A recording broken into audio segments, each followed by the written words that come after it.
What's up, guys? Here we are, episode 2. God damn, I'm super excited today. I'm here with my good friend, Joe, aka Tiny Joe, or Mighty Joe Young, as he's affectionately known.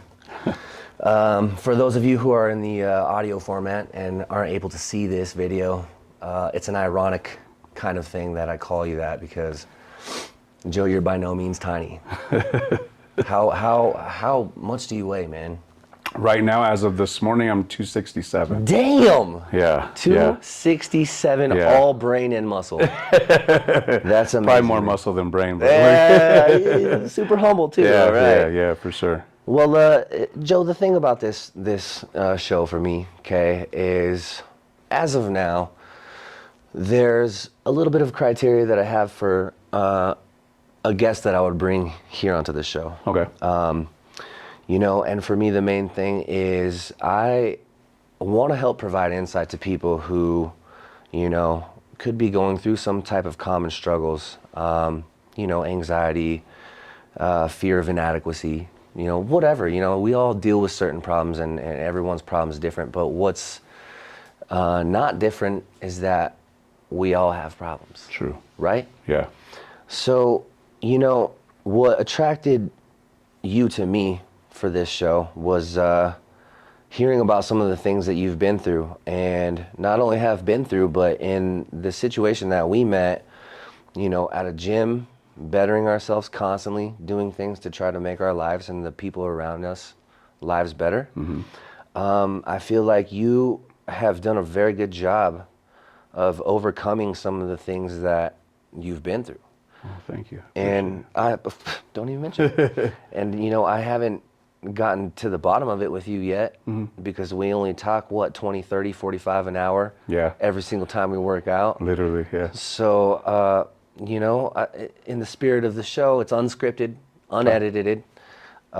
If there's anything that you know you don't feel like talking about, you just let me know. Okay. And we'll change the subject. But I would really like to get down to the bottom of this question of who is Joe and how did you do it, man? So let's start with our commonalities. We're both into the fitness scene. Mm-hmm. We work out. Mm-hmm. That's how we met. How long have you been working out for? So I started when I was about 30. I was really overweight. My daughter actually gave me a guest pass for my first membership. It was at The Rock in Evans. And once I completed the 4 or 5 days that I got, it made me feel good lifting, made me feel good just being around people that are trying to better themselves. Yeah. So I just wanted to be a part of it, and I joined the gym, and then from there I just kind of never looked back. Okay. Just to help me kind of better visualize this, you said when you were 30, what was that, like 2 years ago? No, I'm actually 46 right now. 46. I guess I should have led with that question. Huh? 46. Damn, Yeah, man. yeah. All right. So yeah, it was quite the journey for sure. Okay. But yeah, definitely working out is probably been one of my favorite things to do. Okay. Honestly, yeah. So coming up on almost 2 decades of it. Yeah, literally. Yeah. Cool, man. And you never stop learning stuff, huh? No. It's crazy. No, I never go into a gym with the mentality that I know everything, because that's not true. Yeah. I mean, you could figure out something so tiny to help you improve anything. Oh, absolutely. So, and you just got to be open-minded. Yeah. Yeah, for That's sure. that's one of the first things that I noticed about you that I really liked about you, because, you know, once you get into a certain point in this, you kind of see a lot of people start to feel entitled, like they know what to do because they're the biggest guy. Yeah. You know, and I would say, at least in our gym, you're probably the biggest guy. You know what I'm saying? Yeah. He doesn't act like it, Yeah. but you are. No, you can't. I think anybody that ever goes to the gym, you automatically gets respect, because they're all trying to better themselves, regardless if they go in and push 250 pounds or 75 pounds or 25 pounds. Everyone there is trying to do the same thing. And I think that's kind of what like draws me to the gym, is because everyone has the same goal in mind. We're all just trying to be better. To grow. Yeah, to grow, basically. Absolutely. Yeah. I love that. Yeah. So. I feel the same way about it, man. Yeah. And, you know, I would say I probably worked out for about a decade before I even got into the educational aspect of it. Oh, okay. And God, how much I learned in the 3 years that I've been doing this. It's like if I would have known, Definitely. right? Yeah. And I still approach it with the same mentality as you. I don't know anything. That's the only thing I know. Yeah. And if you already know everything, then you can never learn anything. That's true. So I really appreciate that about you, man, that you have this sort of open mind and absorb Oh, yeah. what you can instead of, trying to project that you know everything. Yeah. When I think about you, I think about like this is a man right here, and this is going to kind of like build into your introduction because I don't think I've fully introduced you yet. But you're a man that I would want to envision myself being like if I, could. For, first take, all appearances, you look like you straight up could kill somebody. But talking to you for 1 minute or less, you're the sweetest fucking dude. You're like the nicest person. Everybody just loves being around you, man. Everybody loves talking to you. Heavy hitting on the personality, pacifist, but willing to step into a friend's beef if needed. Yeah, definitely. You know what I mean? Definitely. That's the vibe that I get from you, man. Yeah, yeah. And I think that it's a powerful way to be. And I feel like we kind of approach these ideas and personalities as we grow. And that's another thing I kind of wanted to talk to you about is how that growth kind of occurred for you, or have you just always been this way? Well, I guess I would have to say back in 2015, or actually no, I would have to say about 2010, I had a heart attack.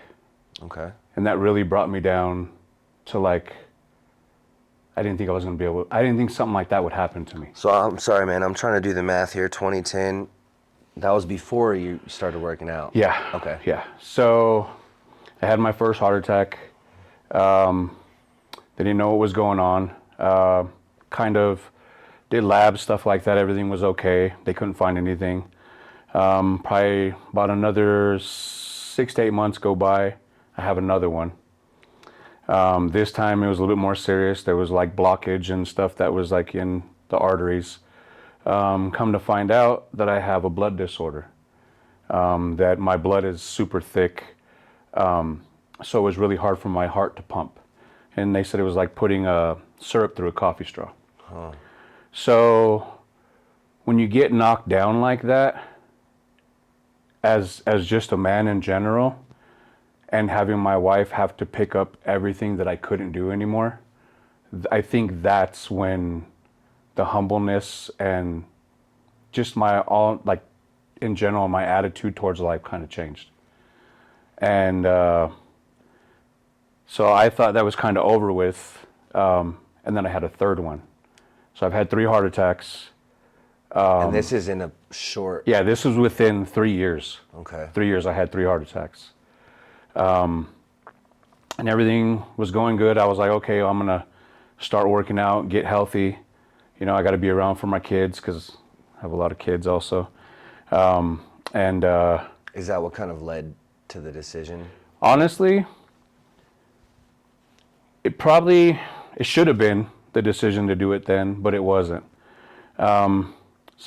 Couple years went by, and I got a brain tumor. In 2015, I got a brain tumor, and that scared me because I had made it through the heart attacks, which thank God. I mean, there's people that don't even make it through one. So yeah. I made it through 3, and at that point, I was like, I'm here for a reason. I just got to kind of figure it out. Yeah. And 2015 came, and it really brought me down to earth. Like, okay, dude, this is 2015 was the brain tumor? 2015 was the brain tumor. Okay, post heart attack. Post heart attack. Okay. And I was kind of like, why me? Kind of what's going to happen? Why am I going through this? Right. But I made it. I went through everything. I went through a period in my life where there was about a year after my brain tumor surgery where I was literally just, on all the medications they had me on. I didn't feel like myself. I blew up to 325 pounds. I was just round. Painkillers, muscle relaxers. Didn't want to come out of my room. Didn't want to talk to nobody. Didn't want no one to visit me. And one day I looked at myself in the mirror and I didn't recognize myself. And I said, dude, your kids, they're watching you. They're watching you just kind of give up on yourself. And ever since then, it kind of gave me that kick in the ass that I needed. And since then, dude, I've just been on a mission. I've been on a mission to not only better myself, but to help people around me and try to help them better themselves. Because there's a lot of people out there that don't have self-esteem. They've never been around positivity, so they don't even know how to influence themselves to be positive. So when I see that stuff, it takes me back to where I was at. And when you are a big guy like me and you can't even get out of your bed and take a shower, and your wife has to do all these things, it makes you appreciate the little things. And when I go into the gym and I see people kind of down on themselves or they can't do certain things, I automatically want to help. You can empathize. 100%. 100%. So I think the brain tumor is what really helped me get to where I'm at today, because I just kind of put that whole... Kind of led you down that... Yeah, it's the no quit, because you've made it through 3 heart attacks, now a brain tumor, nothing's stopping you. You're still alive. You just got to keep going. And that's kind of where I've been ever since then. I started out pretty positive, and then 3 back surgeries right after the brain tumor. Really? And then that kind of, you go up and you come down, you go up and you go down.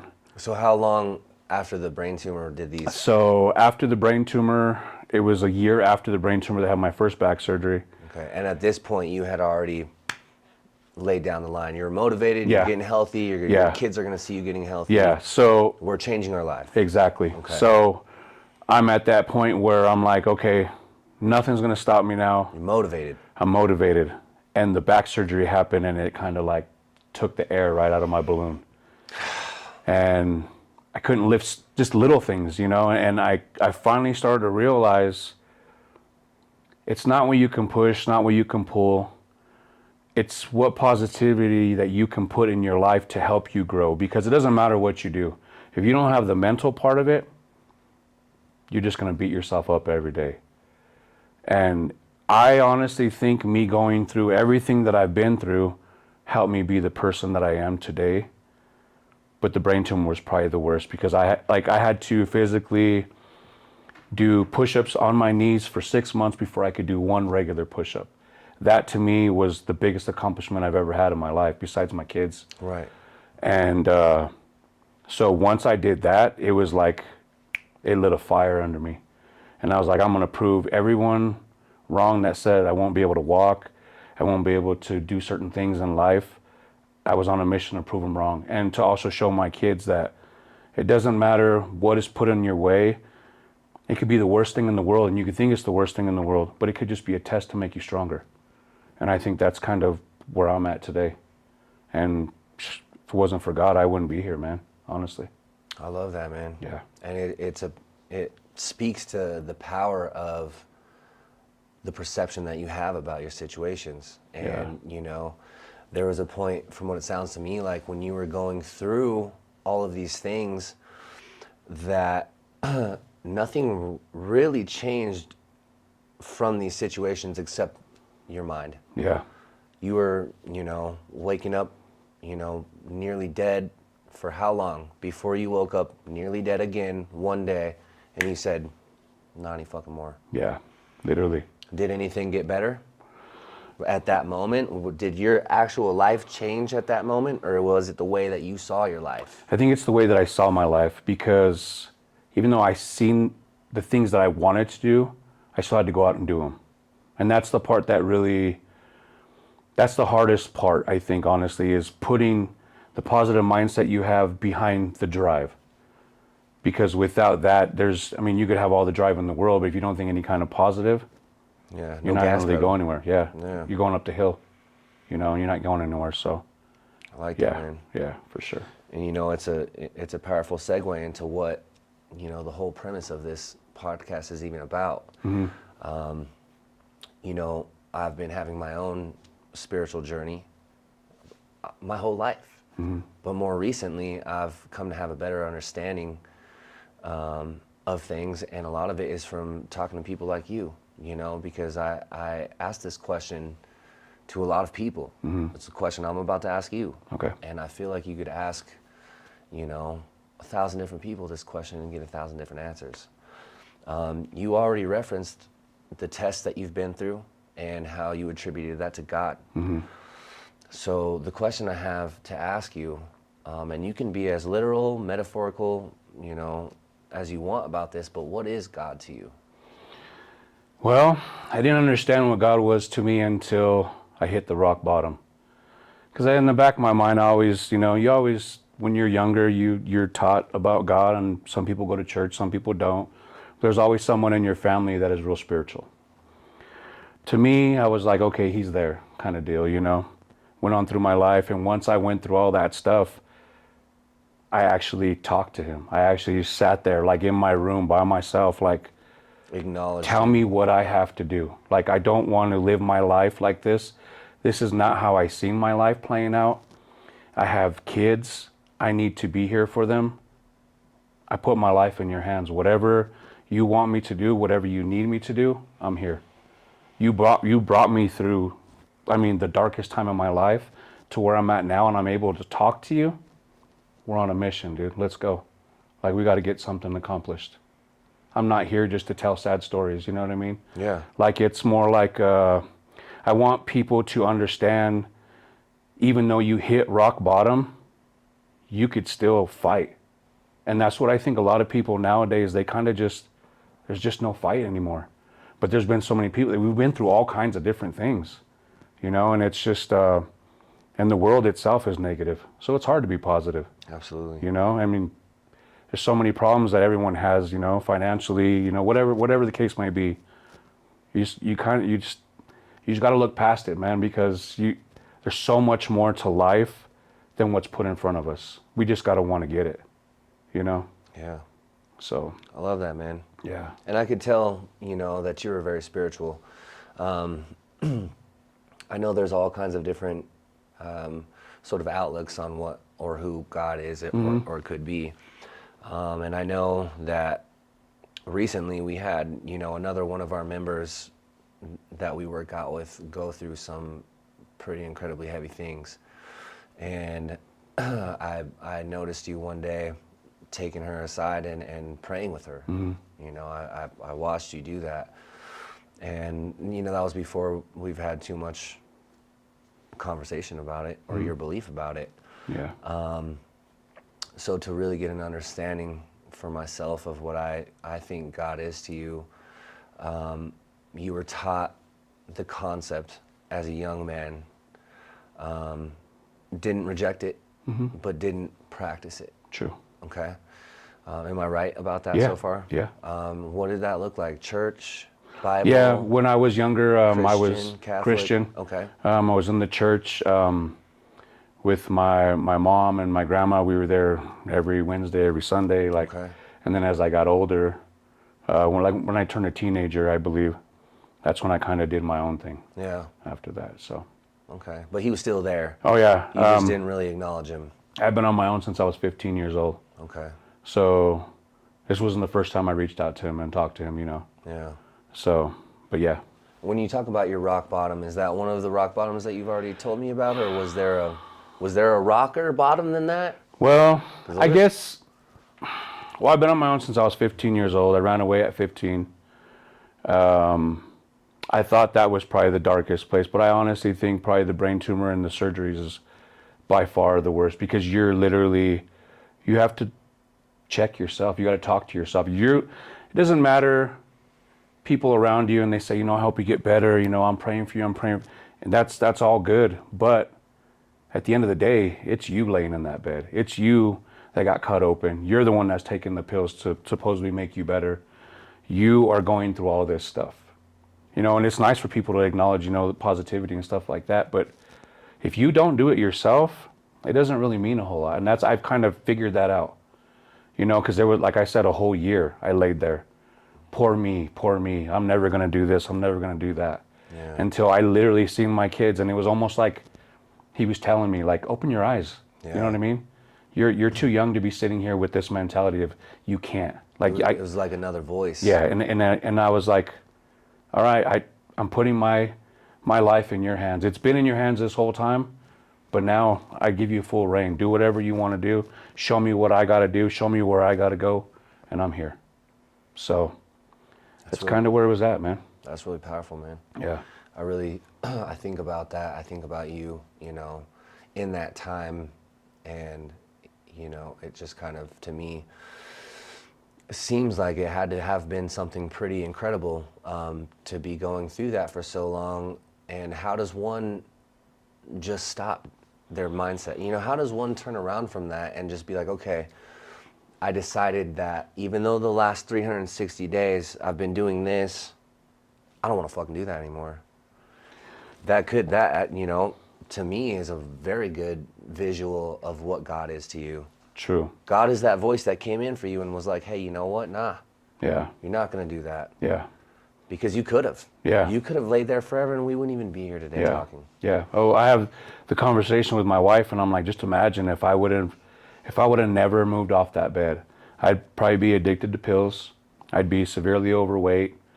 We probably wouldn't even be married. You might not even be here. Yeah, literally. Yeah, I mean, the way everything was going at that time, yeah, probably I wouldn't be here. Yeah. So it was almost like he gave me that kick in the butt that I needed, Yeah. And he used my kids to show me that. Because it wasn't just me talking to him and me telling myself, you got to do this. I had to see it. Yeah. And when your kids look at you, they look at you like nothing can hurt dad. Yeah. You know what I mean? And when it did, and they seen the stuff that I was going to and the struggle that I went through, I could see it on their face. They kind of got down, And I was like, I don't want to see my kids like that anymore. They have to see, no matter what, dad's going to do as much as he possibly can, when he can, as much as he can. So there's no stopping, bro. It's kind of hard because when I went through it, I honestly thought that was the end. And as I went through, because then I sat there and I was like, okay, 3 heart attacks. I made it. Brain tumor. Damn, like really? More? After the brain tumor, 3 back surgeries, like in and out all the time. Book of Job. Yeah, you literally have to. And after every back surgery, I was literally telling myself, don't go back. Don't go back. You got to keep going. So I literally would start working out, start doing all my stuff again, and then another surgery. So it was almost like, I took it as like tests that God was telling me, you really want to do this? You really got it this time? You really want to? Or did you just call out to me because you were in trouble? You were hurting. Yeah. Exactly. And so I took it as test, and still to this day, everyone's tested. You're not the strongest person in the whole world. We're human.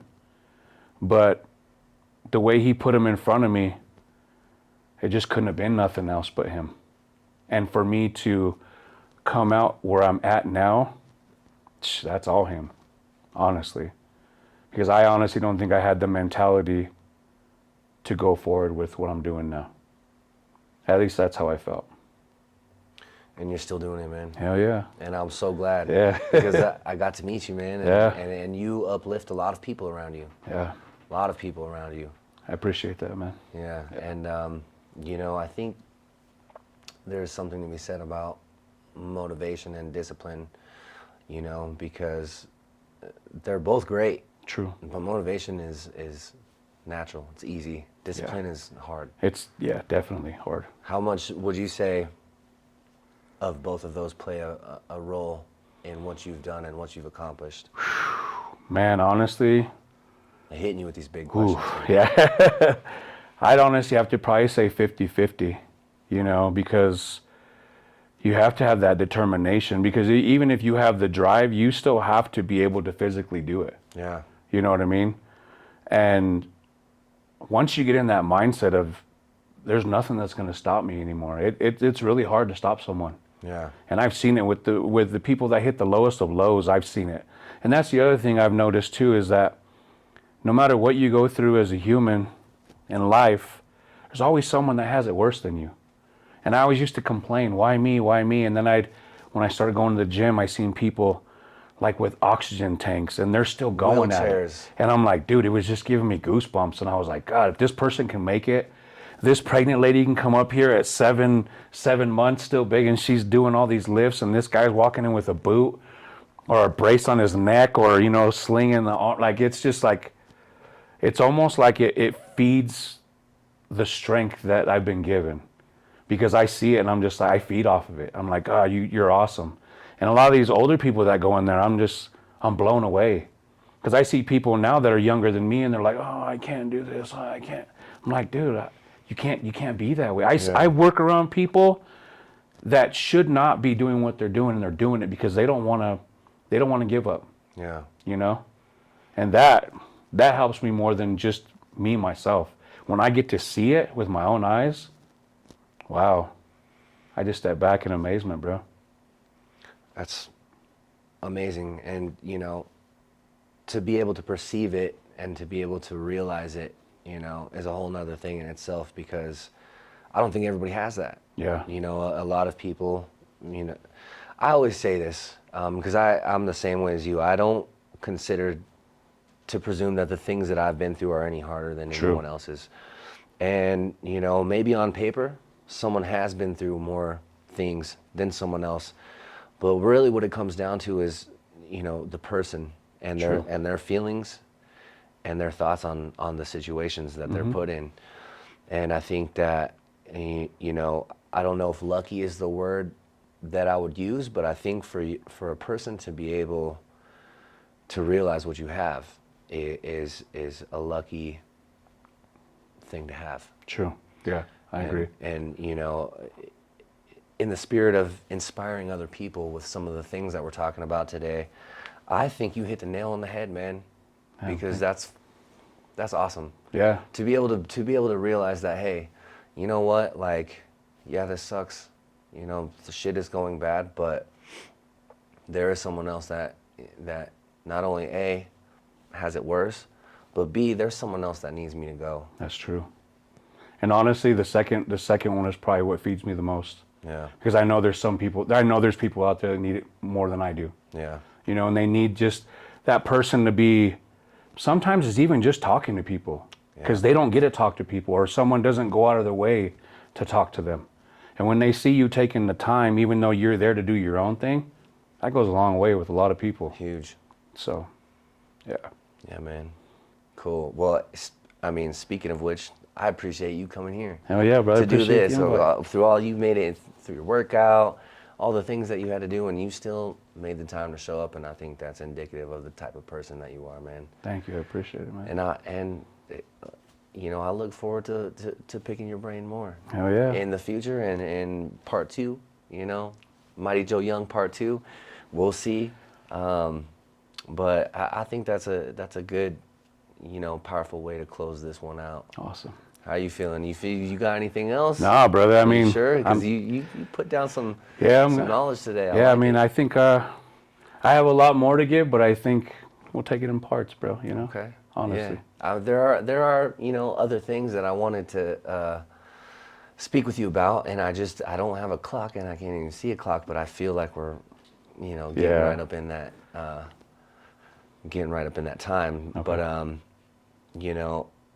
you don't expect these kind of things when you talk to someone about this because a lot of times we don't reach in like that to ourselves unless we have to because reliving it can be painful in itself. Oh yeah. And so again for that, thank you. Yeah, I appreciate you going in and pulling all that out, man, and you've inspired me. You continue to inspire me. Yeah. So thank you for being on the show, man. God damn, it was great to have you. I appreciate you, brother. Yeah, thank you for inviting me, man. Of course, man. Thank you. And so on that, I guess we'll close it out. Okay. Close it out. All right, guys. As always, goodbye forever. Until next time. And remember, God damn.